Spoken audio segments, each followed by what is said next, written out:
outset, I welcome our media friends. We are here today for a small briefing on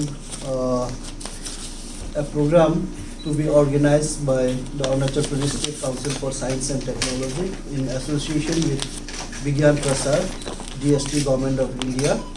And the name of the program is Science Week Festival, Vigyan Sarvatra Pujayate in Sanskrit, which means science and technology is revered all over. Now I request our Secretary Science and Technology, Sri Ajay Chakri sir, to brief on this program details. Thank you. Thank you very much. मेरे media के साथियों, आप सबका हार्दिक स्वागत है तहे दिल से। शॉर्ट नोटिस पे ये प्रोग्राम किया गया, ब्रीफिंग की गई और स्टेट डे की प्रिपरेशंस, तैयारियां, फंक्शन सब चल रहे हैं, तो धन्यवाद आपको। तो ये एक हफ्ते का साइंस फेस्टिवल ऑर्गेनाइज हो रहा है 22 से 28 तारीख तक। आपको मालूम है हमारा देश 75 साल 75 इयर्स ऑफ इंडिपेंडेंस मना रहा है। AKAM करके हम लोग शॉर्ट फॉर्म में बोलते हैं, आज़ादी का अमृत महोत्सव। इसके अंतर्गत हम विज्ञान एवं प्रौद्योगिकी का भी प्रोग्राम कर रहे हैं। एक हफ्ते का विज्ञान प्रसार ने, गवर्नमेंट ऑफ इंडिया ने सुझाव दिया था कि हम साइंस फेस्टिवल करें। इस साइंस फेस्टिवल का क्या महत्व है, ये हमें पहले समझना होगा। सोसाइटी में अगर हमें कुछ डेवलपमेंट लानी है, कुछ अपने अरुणाचल प्रदेश को अगर आगे बढ़ाना है, तो विज्ञान को प्राथमिकता देनी होगी। विज्ञान एक अकेले ही तरीके से नहीं देखा जा सकता, ये इकोनॉमी से, अर्थव्यवस्था से लिंक्ड है। अब प्रश्न ये उठता है कि विज्ञान में अरुणाचल किस प्रकार से अग्रसर हो सकता है। हमारे यहाँ कई समस्याएं हैं। कनेक्टिविटी, बार बार बोला जाता है, कनेक्टिविटी की समस्या होती है, लेकिन कुछ चीज़ें ऐसी हैं जिनको हम एमर्जिंग टेक्नोलॉजीज बोलते हैं, जिनमें हम आगे बढ़ सकते हैं, जिनमें हम गैप जो है बाकी मेनलैंड इंडिया से वो कवर कर सकते हैं। तो इस साइंस टेक्नोलॉजी वीक का जो 22 से 28 फरवरी तक हम करेंगे, 22 से 28 फरवरी तक, इसमें कोशिश यही रहेगी कि अपने अरुणाचल के यूथ को बताया जाए कि क्या पोटेंशियल है साइंस का, प्रौद्योगिकी का। पहला हमारा ऑब्जेक्टिव ये रहेगा। तो मीडिया से, साथियों से मैं यही अनुरोध करूंगा कि जब आप हर घर ये बताएंगे कि साइंस से, विज्ञान से हम कैसे आगे बढ़ सकते हैं, तो ये अरुणाचल के लिए आप बहुत बड़ा काम करेंगे। तो मैं कुछ पॉइंट्स रीड आउट कर देता हूँ जो इस साइंस फेस्टिवल के लिए रेलिवेंट हैं। ऑब्जेक्टिव्स, जैसे कि मैं अभी बोल रहा था, यूथ को अपने इंस्पायर करेंगे कि वो साइंस की तरफ ध्यान दें और अपना करियर भी बनाए और अरुणाचल का भी भला करें। इसके अलावा इस हफ्ते हम ज्ञान देंगे उन लोगों के बारे में जिन्होंने विज्ञान में बहुत कदम उठाए, बहुत अचीवमेंट्स की, लेकिन अरुणाचल में उनके बारे में ज्ञान नहीं है, ज़्यादा लोगों को पता नहीं है। तो आपके माध्यम से हम ये आपको अनुरोध करेंगे कि सब यूथ को, स्कूल्स को, एजुकेशनल इंस्टीट्यूशंस को, सोसाइटी को इनके बारे में अवगत कराया जाए।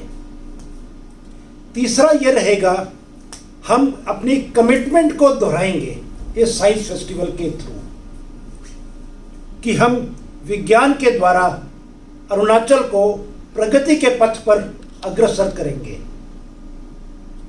इसके अलावा हम अपने R&D ऑर्गेनाइजेशंस के बारे में समझेंगे और यहाँ पे जो R&D ऑर्गेनाइजेशंस है उसके बारे में ज्ञान बांटेंगे, सबको बताएंगे।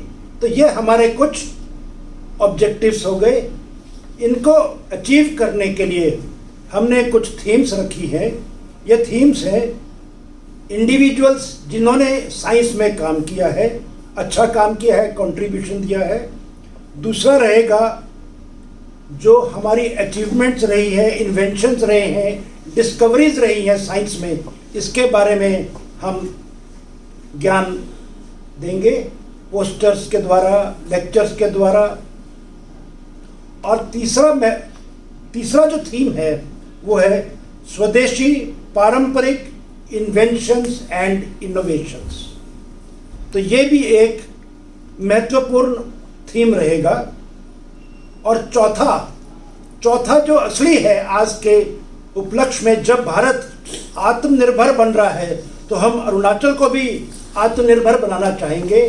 जब भारत में गगनयान, समुद्रयान आदि प्रगतिशील कार्यों पर काम हो रहा है तो इनके ऊपर लेक्चर भी दिए जाएंगे, रेडियो टॉक्स दी जाएंगी, ताकि हम अपने राज्य के लोगों को बता सकें कि क्या हो रहा है, क्या पोटेंशियल है और उन्हें क्या करना चाहिए आगे। तो एक्टिविटीज़ की जो बात है कि स्पेसिफिक एक्टिविटीज़ हम क्या करेंगे 22 से 28 फरवरी तक, तो इसमें एक्सपोजिशन होगा 22 से 28, पोस्टर एग्जीबिशंस रहेंगे, फिल्म्स दिखाई जाएंगी और बुक फेयर होगा।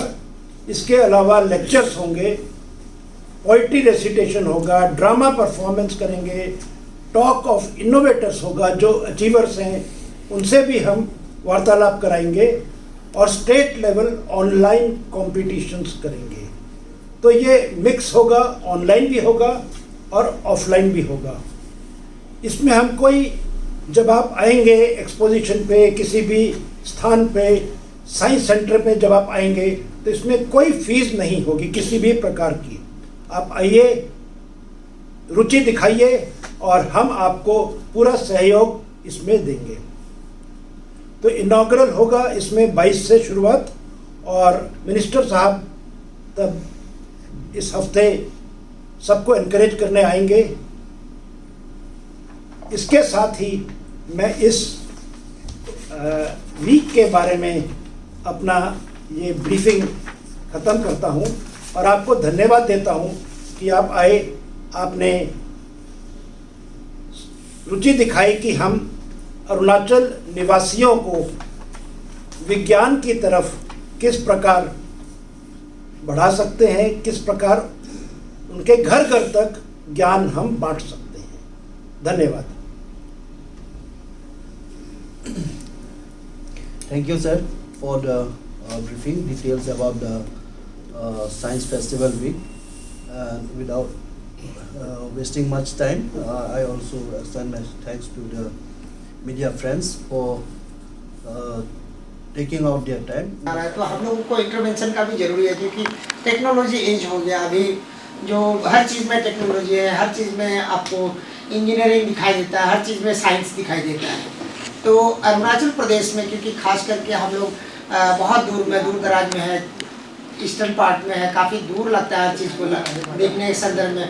सर एक चीज़ बताइए कि अभी साइंस एंड टेक्नोलॉजी जो डिपार्टमेंट है काफ़ी इंपॉर्टेंट रोल प्ले कर रहा है, और स्टेट में अभी तक का क्या अचीवमेंट किया है, और इंफ्रास्ट्रक्चर का जो रिलेटेड में, जैसे कि आपने एक पार्क बनाया है किमिन में, वैसा क्या क्या आप लोग कर रहे हैं, उसके बारे में थोड़ा सा अरुणाचल के लोगों को थोड़ा बताइए कि अब तक क्या क्या है और क्या करने का कोशिश कर रहा है डिपार्टमेंट। जो अचीवमेंट्स हैं वो सिंपल साइंस के बारे में है, साइंस के एप्लीकेशन के बारे में है, चाहे वो 3D प्रिंटिंग हो, चाहे वो जियोस्पेशियल एप्लीकेशंस हो, चाहे वो स्टूडेंट्स को मोटिवेट करने के बारे में हो, तो वेरियस फील्ड्स में करते हम लोग आए हैं। लेकिन जो रोड मैप है वो हमारा सेंटर ऑफ एक्सीलेंस के द्वारा है, और वो है इमर्जिंग टेक्नोलॉजीज जिसमें अरुणाचल के यूथ को हमें जॉब्स दिलवानी है, उनके करियर के बारे में सोचना है।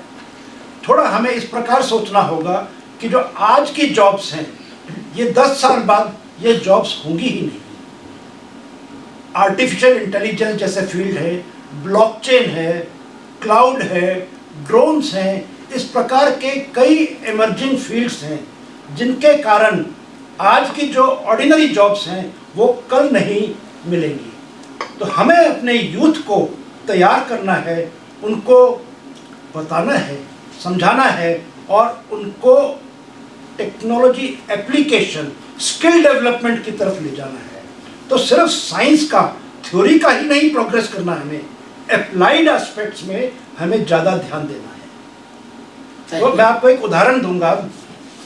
जैसे ड्रोन्स की हम बात सुनते हैं तो अरुणाचल में चीफ मिनिस्टर साहब ने स्पेशल इनिशिएटिव लिया है, उन्होंने डिपार्टमेंट्स को डायरेक्शन दिया है। तो luckily science technology department will be the nodal department for drones. हम लोग फॉलो अप कर रहे हैं। हेल्थ डिपार्टमेंट अभी ड्रोन डिलीवरी के लिए, ड्रोन के द्वारा वैक्सीन, मेडिसिन डिलीवरी के लिए एक MOU साइन करने वाला है। इसकी अनाउंसमेंट भी आ जाएगी एक आध दिन में। तो आज की डेट में अगर आपको ज़ीरो जाने में 3.5-4 घंटे लगते हैं और बर्फ़ के दौरान वो भी मुश्किल हो जाता है, तो ड्रोन्स क्या कर पाएंगी? क्या वो इमरजेंसी से कोई इम्पॉर्टेंट मेडिसिन, कोई वैक्सीन या कोई अन्य ब्लड सैंपल किसी का लाना, क्या ये कार्य कर पाएंगी? तो आंसर इज यस। हमारे ऑनरेबल CM ने ये डायरेक्शन दी थी। हेल्थ डिपार्टमेंट इस पे डिटेल में काम कर रहा है, कुछ MOU साइन हो जाएगा। इसी प्रकार हमारे अरुणाचल में फॉरेस्ट्स का एरिया कम होते जा रहा है।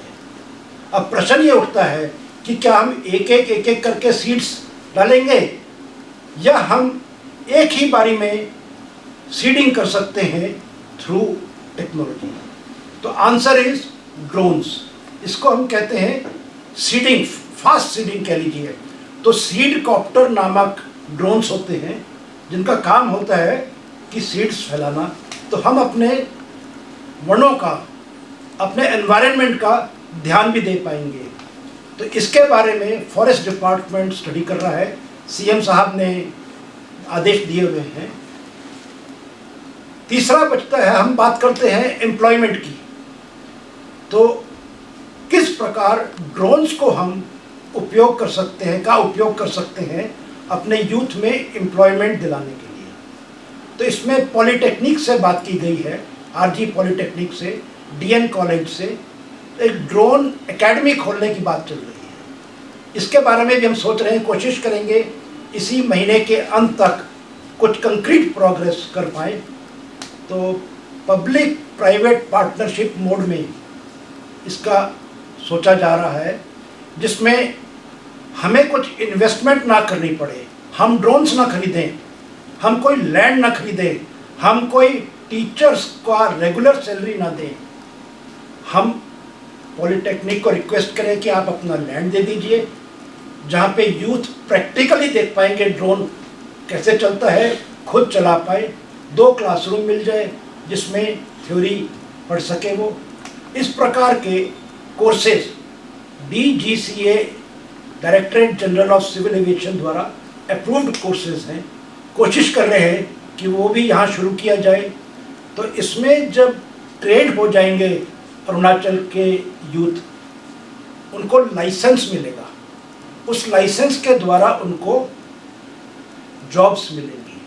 आपने स्वामित्व नामक स्कीम सुनी होगी, जिसमें पूरा लैंड सर्वेक्षण चल रहा है। इस पूरे जियोस्पेशियल काम में एक अहम किरदार अदा करते हैं लाइसेंस्ड पायलट्स ऑफ ड्रोन्स। तो इस प्रकार से काफ़ी सोचा जा रहा है। ऑनरेबल CM ने स्पेसिफिक आइडियाज दिए हैं। वी आर वर्किंग और इस महीने तक, एंड तक कंक्रीट प्रोग्रेस आपको दिखेगी ड्रोन्स में। तो ये मैंने आपको रोड मैप की बात कर रहा था एक सब्जेक्ट में, ड्रोन्स में। ऐसे ही और सोचा जा रहा है AI में, ब्लॉकचेन में, क्लाउड में, कई इश्यूज हैं। सेक्रेटरी साहब सही बोले, हमारा पेमा खांडू काफ़ी यंग है, विजनरी है, आप लोग भी उनको साथ दे रहे हैं। हम लोगों को एक जानकारी दीजिए, क्योंकि हमारा स्टेट में अनएम्प्लॉयमेंट जैसे जैसे बढ़ते जा रहा है, तो ये सब क्या मदद मिलेगा? या तो आप एक सीनियर IAS ऑफिसर भी हैं, आप क्या सजेस्ट करेंगे हमारे अरुणाचल के बच्चों लोग और यूथ्स जो नौकरी नहीं कर रहे हैं लेकिन कोशिश करते हैं कि हमारे स्टेट को भी कंट्रीब्यूट करें? पहली चीज़ तो इस प्रकार है, मैक्सिमम यूथ को पता ही नहीं होता कि कहाँ पोटेंशियल है, कहाँ स्कोप है।